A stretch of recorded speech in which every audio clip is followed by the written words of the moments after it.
Kashi news channel, सच है तो बोलेगा।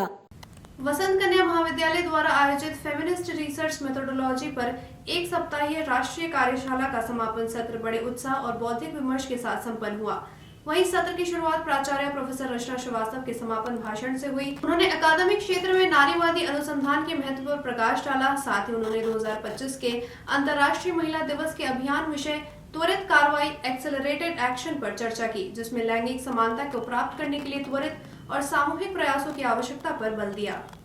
बता दें कि इसके पश्चात सह संयोजिका डॉक्टर सिमरन सेठ ने कार्यशाला की विस्तृत रिपोर्ट प्रस्तुत की, जिसमें पूरे सप्ताह की प्रमुख चर्चाओं, विचारों और सीख को संक्षेप में प्रस्तुत किया गया।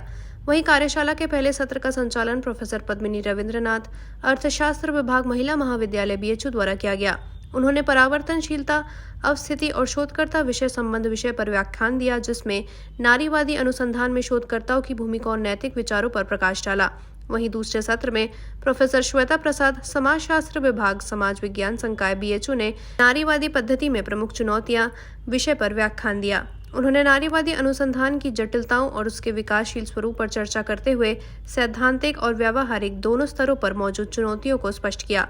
इस दौरान कार्यशाला के समापन पर प्रतिभागियों को प्रमाण पत्र प्रदान किए गए, जो प्राचार्य प्रोफेसर रचना श्रीवास्तव, प्रोफेसर पद्मिनी रविंद्रनाथ और प्रोफेसर श्वेता प्रसाद द्वारा वितरित किए गए।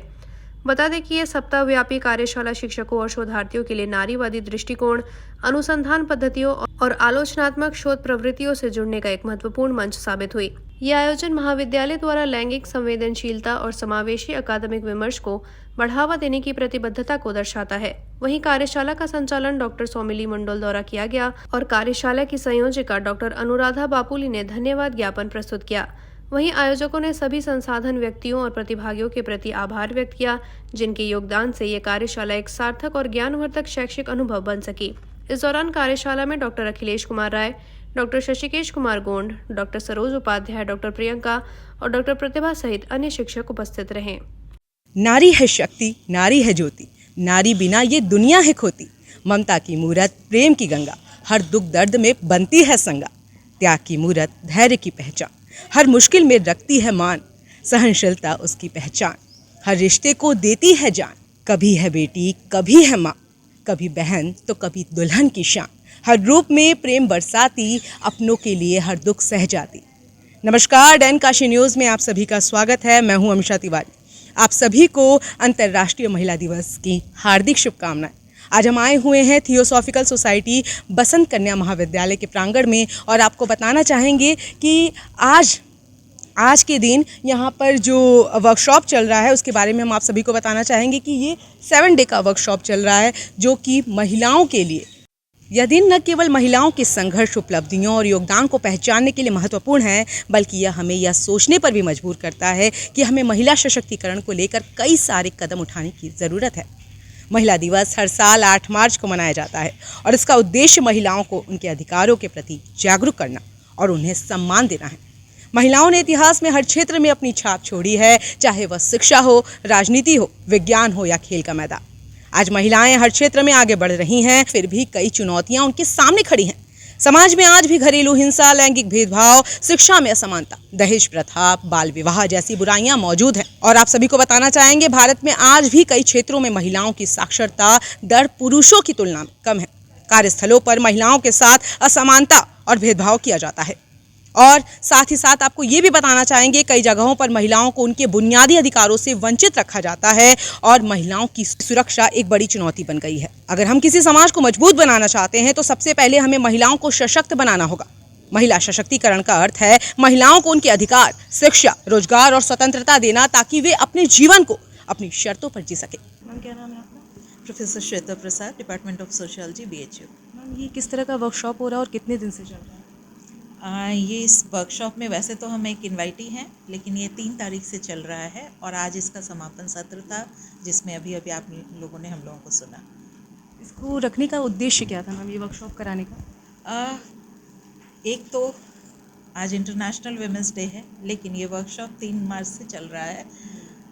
बेसिकली ज्ञान समाज के हर वर्ग के पास मौजूद है और उस ज्ञान को प्राप्त करने का तरीका जो है वही डिस्कस करने के लिए इस वर्कशॉप का आयोजन किया गया था, ताकि हम अपने बच्चों तक उन तरीक़ों की जानकारी पहले से पहुंचा पाएँ कि उन्हें आगे चलकर कैसे रिसर्च करना है। मैम ये आपसे जानना चाहेंगे कि आज अंतर्राष्ट्रीय महिला दिवस सभी लोग मना रहे हैं, लेकिन उसके बावजूद हम देख सकते हैं कि आज दुनिया में महिलाएं सुरक्षित नहीं हैं, तो उस पर आपकी राय जानना चाहेंगे कि महिलाएं कैसे सुरक्षित हो सकती हैं। अंतर्राष्ट्रीय महिला दिवस की सबको बधाई, क्योंकि आपने इस इशू को छेड़ा। महिलाएं सुरक्षित कैसे हो सकती हैं, ये हमें अपने घरों से शुरू करना होगा, अपने बच्चों के समाजीकरण की प्रक्रिया से शुरू करना होगा। अगर हम समाज में एक ऐसे व्यक्ति को भेजते हैं जो कि समाज के लिए खतरा है, तो ये हमारे परिवार की गलती है। हम में से हर इंसान, उसकी ये जिम्मेदारी है कि समाज में एक फंक्शनल सदस्य भेजें। तो ये हमने समाजशास्त्री शब्द का प्रयोग किया। फंक्शनल सदस्य यानी वो समाज के लॉ एंड ऑर्डर के लिए कभी भी खतरा नहीं हो सकता। तो हमें अपने घरों से शुरू करना होगा। हम गर्व के साथ ये बोल सकते हैं कि मेरे बेटे के साथ रात के 3 बजे, 2 बजे, 1 बजे विपरीत परिस्थितियों में भी अगर कोई लड़की है, वो उसे प्रोटेक्ट करेगा, उसको यूज़ नहीं करेगा। ये कहाँ से आया? घर से आया। तो हम में से हर किसी के घर से इसकी शुरुआत होनी होगी। Thank you ma'am. आइए और मैम से बात करते हैं। मैम क्या नाम है? हम आपसे ये जानना चाहेंगे कि इस बार अंतर्राष्ट्रीय महिला दिवस की थीम क्या है और आप क्या महिलाओं को मैसेज देना चाहेंगी यहाँ की गर्ल्स को अंतर्राष्ट्रीय महिला दिवस पर? मैं तो एक ही लाइन में कहूँगी, आपका सशक्तिकरण आपके स्वयं के हाथ में है। आगे बढ़िए, जागरूक बनिए, अपने अधिकारों के प्रति सचेत होइए और खुद स्वयं आगे जाइए और दूसरों को भी अपने साथ आगे लेके जाइए। Each one pull one along with you. और मैम जैसा कि हम लोग हमेशा से सुनते आए हैं कि बेटी बचाओ बेटी पढ़ाओ का नारा चलते आ रहा है, तो आपसे ये जानना चाहेंगे कि 10 साल पहले महिलाओं की स्थिति और आज के महिलाओं की स्थिति में कितना सुधार हुआ? मैं तो यही एक छोटा उदाहरण देना चाहूँगी। 10 साल पहले इस प्रकार का फेमिनिस्ट रिसर्च मेथोडोलॉजी पर एक वर्कशॉप या कार्यशाला करवाना अकल्पनीय था। आज हो रहा है, आप भी आए हैं, हम भी हैं और इतनी सारी छात्राएं भी हैं। यही हमारी यात्रा को दर्शाता है। बहुत बहुत धन्यवाद मैम।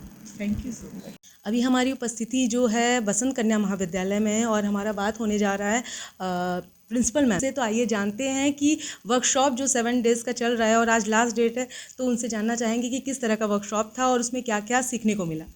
मैम आपसे जानना चाहेंगे कि ये किस तरह का वर्कशॉप था और इसमें क्या क्या सीखने को मिला बच्चों को। मैं रचना श्रीवास्तव, प्रिंसिपल बसंत कन्या महाविद्यालय, और हमारे यहाँ अभी 3 तारीख से फेमिनिस्ट मेथोडोलॉजी पर एक वर्कशॉप चल रहा था 7 दिनों का, और इसमें 55 पार्टिसिपेंट्स हिस्सेदारी कर रहे थे और 12 रिसोर्स पर्सन्स थे जिन्होंने अपने विचार दिए। दरअसल जब हम रिसर्च करने चलते हैं तो कौन से मेथड का हम इस्तेमाल करें, किस मेथडोलॉजी का हम इस्तेमाल करें, ये किसी भी रिसर्च स्कॉलर के लिए एक बड़ा प्रश्न होता है।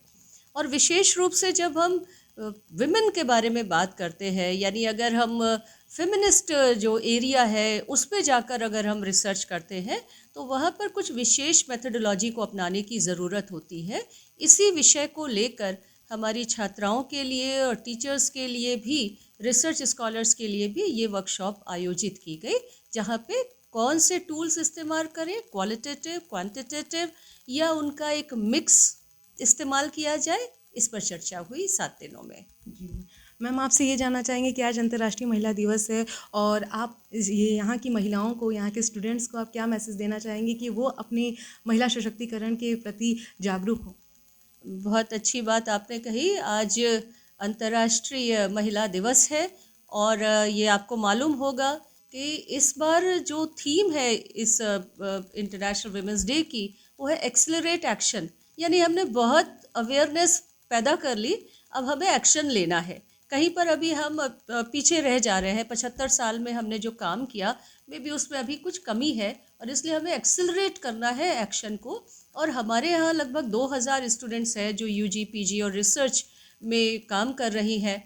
और अपनी छात्राओं के बेनिफिट के लिए, उनके हित के लिए हम लोग लगातार काम करते रहते हैं। जैसे अभी आप पीछे देख रहे हैं कि स्पंदन जो inter faculty youth festival BHU में हुआ, उसमें कॉलेज के छात्राओं ने बहुत अच्छा परफॉर्मेंस दिया और हम सेकंड रनर अप घोषित किए गए। और जो इनाम देख रहे हैं, आज हमने उन छात्राओं को बुलाया था जिन्होंने उसमें पार्टिसिपेट किया, जिन्होंने जीता या जिन्होंने नहीं भी जीता।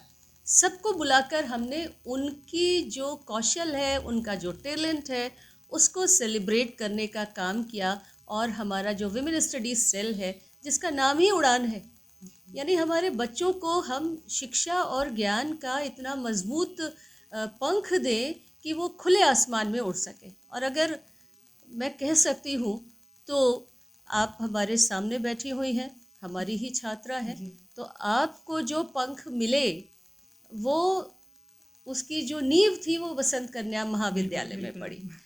तो हमारे छात्राएं इस पोजीशन पर आ जाए कि वो फिर हमसे बात करें।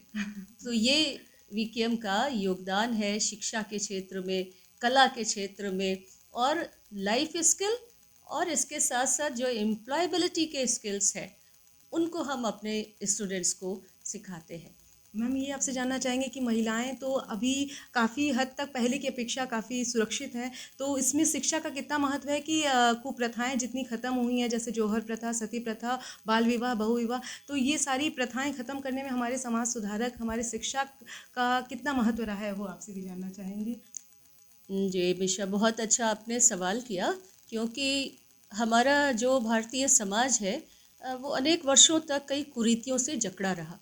और जैसा तुमने कहा कि हमारे यहाँ सती प्रथा भी थी, जौहर भी किया जाता था या करवाया जाता था, ये भी हुआ करता था।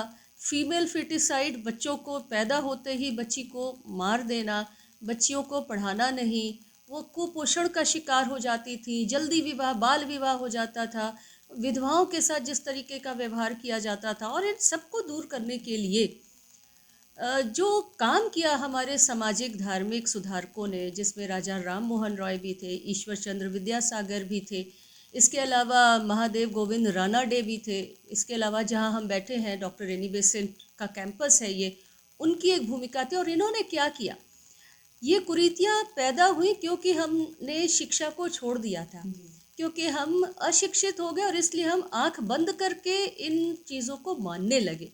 इन प्रथाओं के पीछे कभी कोई कारण रहे होंगे, लेकिन धीरे धीरे हमने उन्हें एज इट इज़ जब मानना शुरू किया, तब वे अंधविश्वास में बदल गए। और जब शिक्षा का प्रसार हुआ, शिक्षा का प्रचार हुआ, तो ये जो अंधेरा था, अंधविश्वास, उसका जो अंधेरा था वो हटा और एक रोशनी पैदा हुई, जिसने आपको मालूम है कि कई कानून को बनाया गया। अगर आज़ादी के पहले देखें तो सती प्रथा को रोकने के लिए, जौहर को रोकने के लिए, बाल विवाह को रोकने के लिए, बच्चियों को मारना जो था उसको रोकने के लिए कानून बनाए गए। और आज़ादी के बाद भी हमारी आंखों पे पट्टियां बंधी रही। समाज अचानक से एक दिन में नहीं बदल जाता है। तो हमारे यहाँ जो दहेज की कुप्रथा थी उसको ख़त्म करने के लिए कानून बनाया गया। लड़कियों को शिक्षित करने के लिए 12वीं तक की शिक्षा फ्री में दी जाए, ये प्रावधान किया गया। ऐसे बहुत सारे काम किए गए जिससे लड़कियां शिक्षित हो। देखिए, शिक्षित होंगे बच्चे, विशेष रूप से हमारी लड़कियां, तो वे अपने पाँव पे खड़ी हो सकेंगी। आज ही मैं कहीं पढ़ रही थी कि जब लड़की शिक्षित होती है तो उसको ये नहीं कोई कह पाता कि लड़की हो, अपनी हद में रहो। वो तब एक इंसान बन जाती है, तब वो नर और मादा वाला जो भेद है वो ख़त्म हो जाता है। इंसान की जो ड्यूटीज़ हैं, इंसान के जो अधिकार हैं, वो उसे प्राप्त हो जाते हैं। तो इंसान कैसे बनते हैं हम? शिक्षा के माध्यम से ही बनते हैं। तो इस शिक्षा से जो जागरूकता आती है, उससे हमारा समाज पिछले 75 सालों में, अगर हम आज़ादी के बाद देख लें, तो हम कहाँ से कहाँ पहुँच गए। आज पिंक ऑटो चलती हैं, लड़कियाँ चला रही हैं उस ऑटो को। हम आप यहाँ पर बैठे हुए हैं, आज से 40 साल पहले हम नहीं सोच सकते। यहाँ तक कि हम कहें कि ग्लोबलाइजेशन जो 1990 में शुरू हुआ, उस समय तक हम नहीं सोच सकते थे। आज हम खुलेआम लड़कियों को दूर दराज भेजते हैं पढ़ने के लिए, नौकरी करने के लिए, और उनकी भी जो अपनी महत्वाकांक्षाएं हैं उसको वो पूर्ण कर पाती हैं। तो शिक्षा उसका कारण है। बहुत बहुत धन्यवाद। जैसा कि मैम ने बहुत ही अद्भुत तरीके से हमें बताया कि अंतर्राष्ट्रीय महिला दिवस पर उन्होंने इतना अच्छा मैसेज दिया हम सभी को और शिक्षा का महत्व बताया। तो बहुत बहुत ही धन्यवाद हम मैम को देना चाहेंगे। बने रहिए डैन काशी न्यूज़ के साथ, कैमरामैन इरफान के साथ। पूर्वांचल की खबरों से जुड़े रहने के लिए आज ही सब्सक्राइब करें हमारा YouTube चैनल डैन काशी और हाँ, लेटेस्ट अपडेट्स के लिए बेल आइकन को प्रेस करना ना भूलें। और आपके पास है कोई जानकारी या है कोई सूचना तो हमारे दिए गए नंबर पर आप हमसे संपर्क कर सकते हैं।